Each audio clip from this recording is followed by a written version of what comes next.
मिलकर तुम्हारे को भैंस देंगे, तुम्हारे को 1 एकड़ जमीन देंगे, मुसलमानों को देंगे। अरे ये तो देश हिंदू और मुसलमान, सिख, ईसाई, जैन, बुद्धिस्ट सबसे मिलके है। राम का नाम कम लेते हैं, लेकिन कांग्रेस का और गांधी परिवार का नाम सुबह उठते शाम तक उन्हीं का नाम लेते हैं। जब मेरे जैसा मजदूर का बेटा अपोजिशन पार्टी का लीडर बन सकता है, तो चाय बेचने वाला भी इस देश का प्रधानमंत्री बन सकता है। डरा रहे हो, शायद ही मैं समझता हूं किसी प्रधानमंत्री ने ऐसा काम कभी नहीं किया। यहां मोदी जी को पूछो, सुबह उठते गालियां, क्या हम आपके लिए काम कर रहे हैं? ऐसे 1000 गालियां देने दो, हम आपके साथ है, गरीबों के साथ है, संविधान के साथ है, लोकतंत्र के साथ है, और बीजेपी को हरा के रहेंगे, ये बात मैं आपको कहूं। तो मैं उनको, उनके पार्टी को तो दोष नहीं देना चाहता, लेकिन हमको जो काम करना है, अगर हम एकजुट होकर काम करें तो हमें यशस्व निश्चित मिलता है। तो मैं इसलिए आपको ये कह रहा हूं कि हर समय हम कांग्रेस पार्टी के ओर से जीतते आए और कभी हार नहीं देखी, लेकिन आज मैं राज्यसभा मेंबर हूं और राज्यसभा का अपोजिशन लीडर भी हूं, और आज कांग्रेस पार्टी का अध्यक्ष बनके आपके सेवा में आया हूं। और मुझे खुशी है कि मुजफ्फरपुर ये राष्ट्र कवि रामधारी सिंह दिनकर यहाँ के थे, जेबी कृपलानी और डॉक्टर राजेंद्र प्रसाद जैसे महान हस्तियों की ये कर्म भूमि मुजफ्फर को मैं मेरे ओर से, मेरे पार्टी के ओर से मैं नमन करता हूं।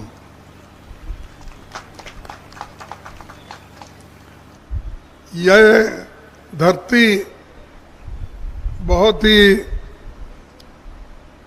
पुण्य भूमि है।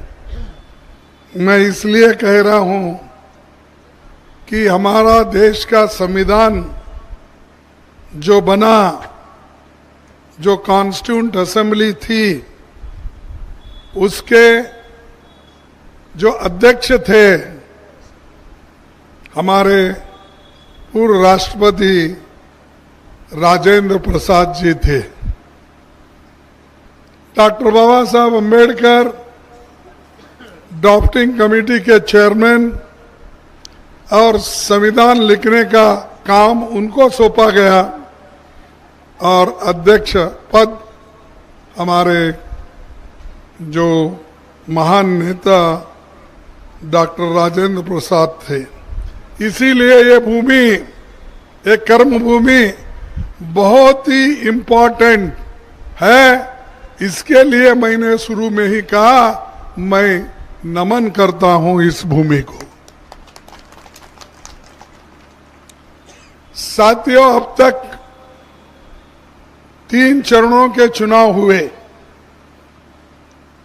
और ये तीनों चरणों में इंडिया गठबंधन, जो हमारी 26-27 पार्टी का एक गठबंधन है, ये गठबंधन के पक्ष में आज रुझान दिख रहा है। और ये जरूर मैं कह सकता हूं, चौथे चरण में भी हमें बढ़त मिलेगी और हम आगे रहेंगे और बीजेपी को हरा के रहेंगे, ये बात मैं आपको कहता हूं। बीजेपी अब ये पार्टी नहीं बची, सिर्फ मोदी की पार्टी बची है। क्योंकि वो हमेशा यही कहते हैं, मोदी की पार्टी, मोदी की गारंटी, और मोदी जो कहता है वो होता है। जब ये व्यक्ति मैं कहता हूं तो उसका, उस पार्टी का, उसके विचारों का अंत होता है बहुत ही जल्दी। हम व्यक्तिगत मोदी के खिलाफ नहीं हैं। मोदी एक व्यक्ति है, वो भी चीफ मिनिस्टर बने थे, प्रधानमंत्री जी है, ये ठीक है। लोकतंत्र में कोई भी बन सकता है। जब मेरे जैसा मजदूर का बेटा अपोजिशन पार्टी का लीडर बन सकता है, तो चाय बेचने वाला भी इस देश का प्रधानमंत्री बन सकता है। ये हम तो देखी हुई बात है।